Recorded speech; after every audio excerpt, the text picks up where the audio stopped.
গ্রামীণ মেলা। গ্রামীণ মেলা মানেই বাঙালির এক মিলনের প্রাঙ্গণ।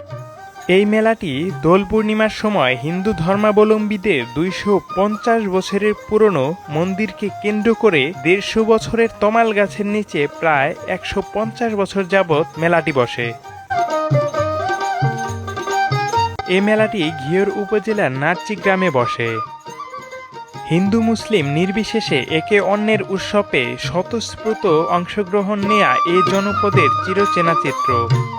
এমন সংস্কৃতি শত শত বছর ধরে চলে আসছে মানিকগঞ্জে।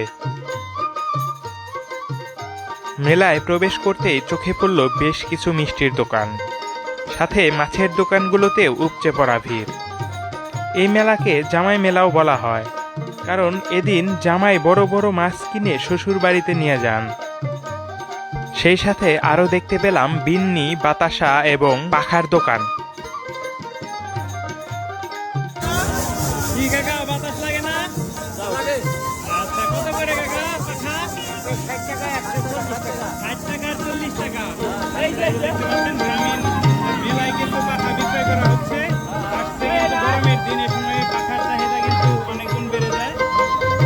এই মেলাকে উপলক্ষ করে দূর দূরান্ত থেকে আত্মীয় স্বজনদের নিমন্ত্রণ করে এই গ্রামের মানুষজন।